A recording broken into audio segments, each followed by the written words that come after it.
Now we have the brand new version 2.8, not tier list, investment guide. If I say tier list, Gilgamesh will come after me and be incredibly upset. It is investment guide, not tier list. Even though on the Reddit they still call it a tier list, I was informed and corrected that it's not a tier list because it's not the modifier that does the most damage or the strongest modifier in the game per se. It is more the modifier that is worth the most investment, or the modifier that's best invested into, that holds their value and pays the most dividends down the road, right? Hopefully that makes sense. That's what I've been told and my understanding of this list. So it's not the strongest modifier in the game per se. It is the modifier that's worth investing into the most.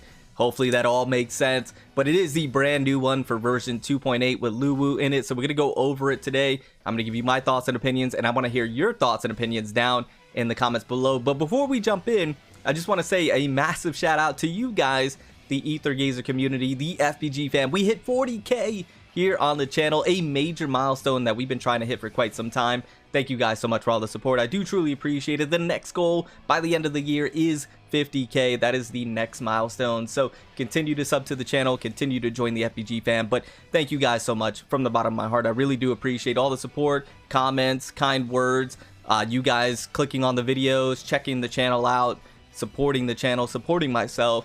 It has been a wild ride, and you guys have been incredible to say the least. So once again, thank you so much. I do truly appreciate it. With that being said, let's go ahead and hop in with the T0 modifiers. These are the modifiers that are worth investing into the most, and it all makes sense. Starting out with Ling Wang. Ling Wang, obviously we just got her in 2.0 on the global side. She is the best support in the game. She offers so many teams, so many different things in terms of crit rate, elemental damage, damage in general. She is just a fantastic modifier, could do some pretty good damage herself. Fits in one of the best teams in the game, and once again, very universal to fit on many different teams. Offers a shield. She has so much utility to offer that she is, of course, going to be T0, and of course, being arguably the best modifier to invest into, and that's going to hold its value until now in CN and beyond. So that is Ling Wang in T0. Then we have Izanami. Izanami, I've talked about her before. She is, I would say, arguably the best DPS in the game. And then, of course, in that optimal ice team comp with Mitsuha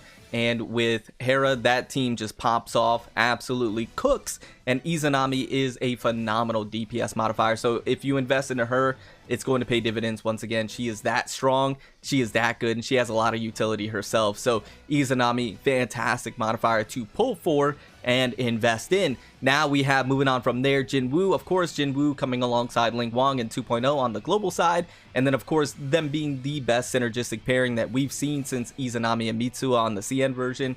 Jinwoo is just a phenomenal DPS. I think everybody who's invested in Jinwoo could see how strong she is right now. I would say she is the strongest DPS modifier on global. She hits like an absolute truck. Paired with Ling Wang, it's no question, right? The synergistic pair with the ultimate skill chain and all that Ling Wang is able to do for Jinwoo, and then of course Jinwoo herself and her kit and what she brings to the table. She is just a phenomenal DPS, and she's free. So you build her up and she's going to absolutely cook even now on the CN side. Moving on from there, we have Hera. Of course, the supports are going to hold their value, and of course the supports are always going to be the ones that are worth investing into the most, especially universal supports like Hera, who can be on any team comp, and Ling Wang also, that can be on any team comp. And we know why Hera is up here in T0. She just buffs the team, and she can once again fit on any team. So she is worth the investment. And then moving on from there, we have Scotty with the Scotty glow up with the synchro buff, double S rank with Mitsuha in that optimal ice team comp. If you have all those things in place, then she is going to be T0.5, which is weird. She should just be T0, but they say T0.5, which makes sense. But if you don't have those things in place, then she's just T3. So you have to keep that in mind when it comes to Scotty.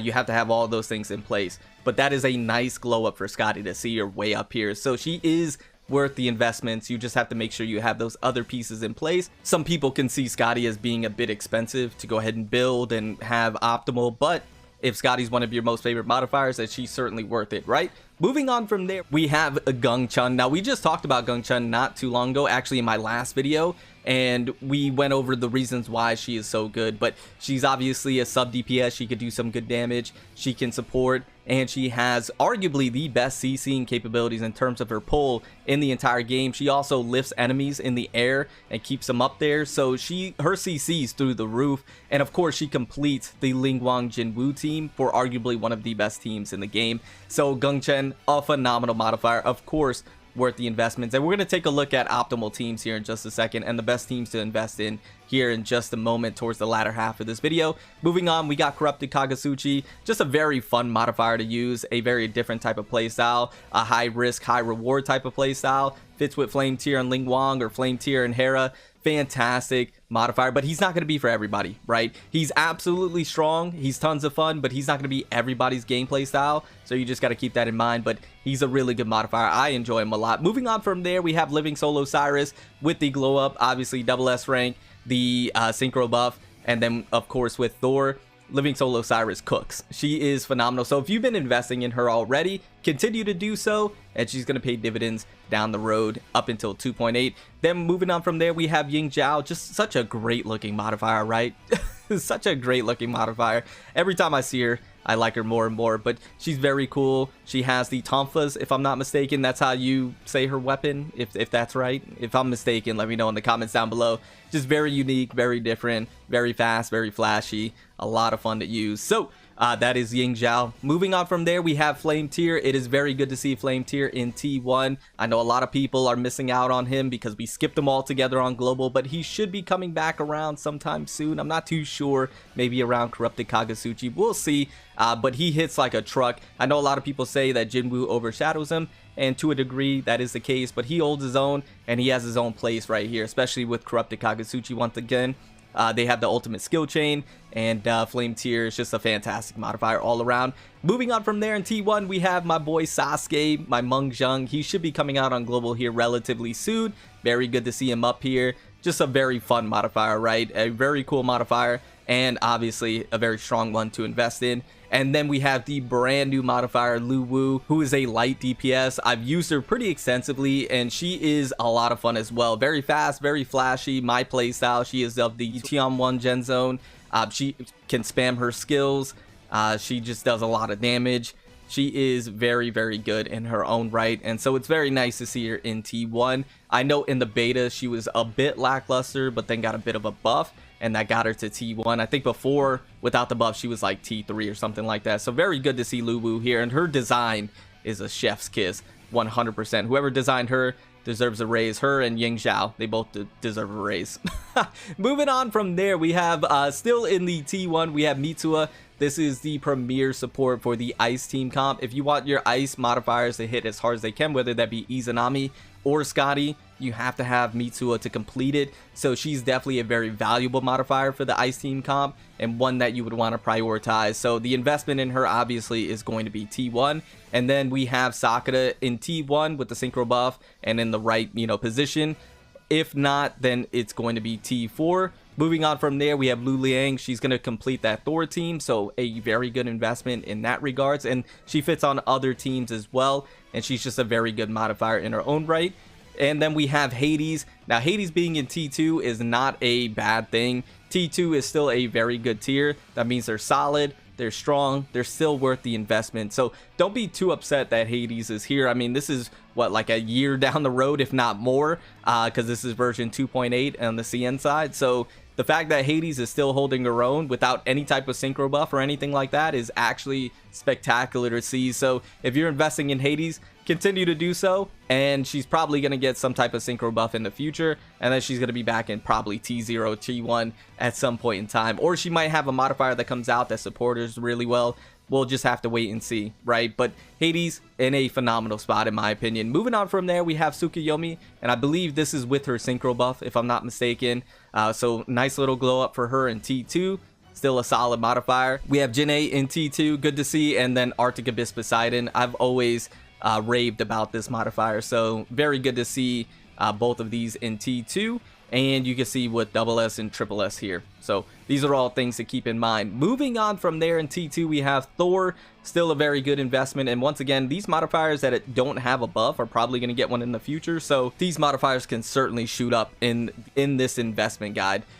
We have Hell in T2, we have Asura T2, and then moving on to T3, we have Light Tier. we have Oceanus, we have Anubis, and then we have the base S rank Kagasuchi.